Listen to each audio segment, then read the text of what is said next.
Operation Black Tunnel, the Federal Bureau's undercover inside. The guards found him just after 6:30 a.m. He was lying face down on the concrete floor of his single cell, motionless. The lights were still on. His laptop cord coiled near the bunk, and his notebook had been ripped into pieces. On his desk was one word written in black ink: tunnel.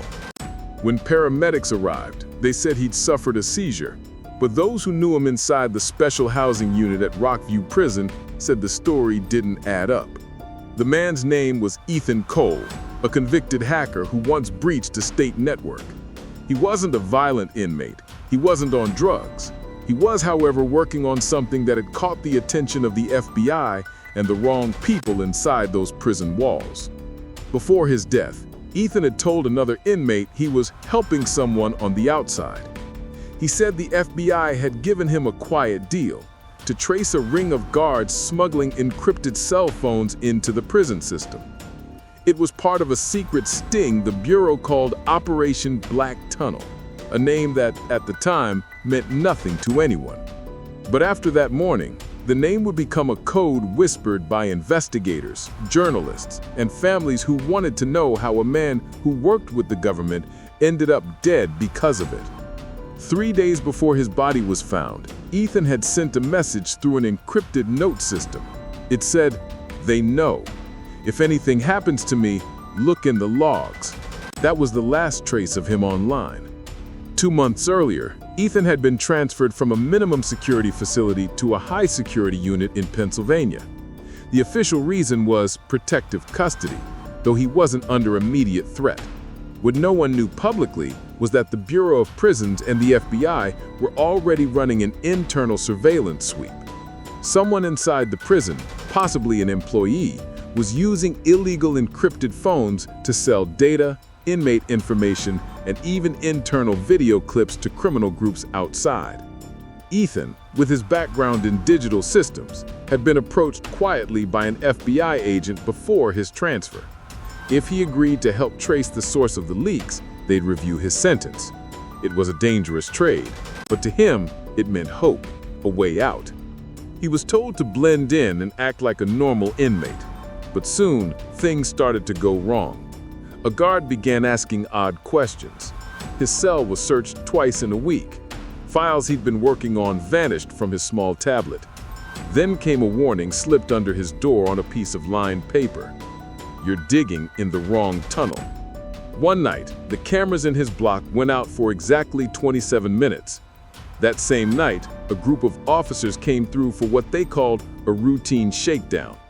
When Ethan's cell was searched, they claimed to find nothing. But afterward, his encrypted drive and notes were gone. The next morning, Ethan asked another inmate to borrow a pen. He spent hours writing in silence, only to stop to stare at the flickering light above his bed. Later, he tore up the papers, every single page, except for one word he left behind. When investigators arrived after his death, the first officer on the scene noted that the security camera outside his cell had malfunctioned. The footage from the night before was blank. The medical report listed the cause of death as unexplained seizure due to stress. But no one could explain the bruises on his arm, or why his nails were broken, as if he'd tried to grab something just before collapsing. Inside the Bureau's cyber division, the same FBI agent who'd recruited him was called into a closed-door meeting. There, she was told to hand over all related files and told not to ask questions. That's when whispers began spreading through the department. Black Tunnel went dark. What no one knew yet was that Ethan had hidden a digital copy of everything somewhere inside the prison's own system. And someone out there had just found it. It started with a flash drive, one the prison IT staff didn't even know existed. 2 weeks after Ethan Cole's death, a technician named Marcus Tillman was assigned to fix a data glitch in the internal security system at Rockview Prison. While reviewing old backups, Marcus found a strange encrypted file buried deep inside the archive. It wasn't labeled like normal security footage. The file name was just BT_log_01 .aes. At first, he thought it was corrupted, but when he opened it using a basic decrypting tool, hundreds of log entries scrolled across his screen. Times, dates, names of guards, notes about movements of packages. It was all signed with Ethan's inmate ID number. Marcus froze.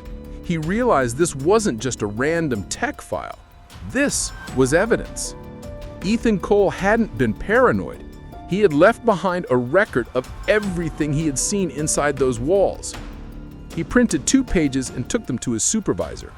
By the next morning, his access card was deactivated, and he was escorted off the property without explanation. When he got home, 2 unmarked cars were parked outside his house. He never told anyone who they belonged to, but the next day, he sent a message to a friend in the state's IT office that simply said, "Tell them Black Tunnel is real." Meanwhile, the FBI agent who had recruited Ethan, Agent Laura Green, couldn't shake the feeling that something had gone terribly wrong. She'd been pulled off the case after his death and told to focus on unrelated assignments. But the silence around Operation Black Tunnel was too heavy, too sudden. So she went back to the Bureau's digital evidence room. When she searched Ethan's file number, it showed restricted access. The system flagged her attempt and logged her out. That was never standard protocol for a deceased informant. Something, or someone, was blocking her. That night, she received an encrypted email from an unknown address. The subject line read, "You left a door open." Inside the message was a single line of text. BT log 01. You'll find what they missed. The file was attached. When she opened it, she saw Ethan's detailed notes, lines of code, messages between guards, and timestamps matching secret phone calls that had taken place during lockdown hours. It was enough to prove there was an encrypted phone network running from inside multiple Pennsylvania prisons, operated by a handful of correctional officers and 1 outside contractor. Laura realized Ethan had managed to upload a copy of his findings before he died. And now, that same information could expose an entire smuggling operation, but also get her killed if she pushed too far. She met quietly with a federal contact at a diner near Harrisburg. He warned her to back off. "You don't understand," he said. "Black Tunnel wasn't just an operation. It was a shield. It protected people high up. If you open that door, you won't be able to close it again." But Laura had already made up her mind. She wanted justice for Ethan Cole. She printed the encrypted files, made duplicates, and sent copies to a journalist who'd covered corruption inside state prisons for years. 2 days later, that journalist's car was found abandoned on a rural road, doors open, laptop gone. The police said it looked like a robbery. Laura knew better. By now, the Bureau had started watching her. Her access badge stopped working. Her phone went silent. Even her emails began bouncing back. She had become an outsider inside her own agency, and the only person left holding proof of what Ethan uncovered. Late one night, she drove to a storage unit outside Pittsburgh where she kept all her backup files. As she opened the door, she noticed the lock had already been broken. Inside, the boxes were torn open, papers scattered everywhere. Only one file remained untouched, a folder labeled Cell Cam Footage, Night 27. When she played it, her stomach dropped. It showed the corridor outside Ethan's cell the night he died. The video, though grainy, clearly captured 2 guards entering his cell. One carried a small black case. The camera cut out just 10 seconds later. It wasn't a system malfunction. Someone had manually shut it off. Laura sat in silence, replaying the footage again and again. It was proof that Ethan's death wasn't an accident, but she also knew what this meant. The people behind Operation Black Tunnel weren't finished. As thunder rolled outside, her phone buzzed with an unknown number. She hesitated, then answered. A calm male voice spoke. "Agent Green, we know what you found. Stop digging, or you'll end up in the same tunnel." The call disconnected. The lights in the storage unit flickered, then went out completely. And in the darkness, Laura realized she wasn't alone. Laura didn't move. Her eyes strained through the dark as her hands slid quietly toward her sidearm. A faint sound echoed from the corner of the storage unit, a slow shuffle of boots against concrete. Then a flashlight beam cut through the air. "Agent Green," a voice said softly, "don't turn around." Her heart pounded. The light trembled over the papers on the floor, highlighting the words Operation Black Tunnel in bold ink. The man stepped closer. Laura could make out his uniform, bureau-issue jacket, but the name tag was missing. "You've got something that doesn't belong to you." "I have evidence," she replied, steady but quiet. "You killed him, didn't you? You killed Ethan Cole." The man didn't answer. Instead, he reached out his hand. "Give me the footage," he ordered. Laura hesitated. The small USB drive containing Ethan's last moments felt like it weighed a ton in her pocket. She knew if she handed it over, everything would vanish. Ethan's truth, his life, the corruption. But if she refused, she might not make it out alive. A siren wailed faintly in the distance. The sound broke the tension just long enough for Laura to act. She pulled the drive from her pocket and tossed it across the room. As the man turned his flashlight toward it, she bolted for the door, slamming her shoulder into it with all her weight. The night air hit her face like ice as she sprinted to her car. She didn't look back. The engine roared to life, and the tires screeched on the wet road as she sped away into the dark. Behind her, the storage unit burned. Within minutes, every box, file, and scrap of evidence went up in flames. By morning, Laura was listed as absent without leave, her phone number disconnected.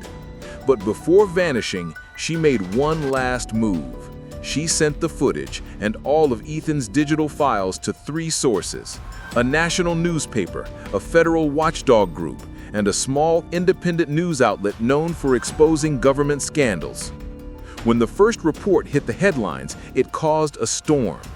FBI informant dead in prison inside Operation Black Tunnel. The article revealed secret memos, missing camera footage, and records of encrypted payments made to several correctional officers in Pennsylvania. It detailed how contraband phones were smuggled in by guards, used to run outside scams and drug deals, and even to threaten witnesses. Ethan Cole had traced the digital fingerprints that tied it all together, and he paid with his life. The Department of Justice was forced to respond. They called it an ongoing investigation. Several guards were placed on leave, but those inside the bureau knew it was bigger, too big to contain. Someone had turned Ethan's work into a public weapon. Behind closed doors, senior officials held emergency meetings. Operation Black Tunnel was never supposed to reach daylight. It had been a joint project between certain bureau units and private contractors designed to monitor criminal networks. But over time, it became its own secret marketplace, trading data for cash. When Ethan found out, he became the one loose thread they couldn't hide. Now, with the files leaked, that thread was unraveling everything. Weeks later, a video surfaced online, one that never been in Ethan's official files. The footage showed him sitting on his bunk, talking quietly to the camera. His face looked tired, but calm. He said, "If you're seeing this, then they got me. But know this, it's not about me. It's about who runs the system from the inside. Every prison has 2 sides, one you see and one you don't. The second one is the tunnel."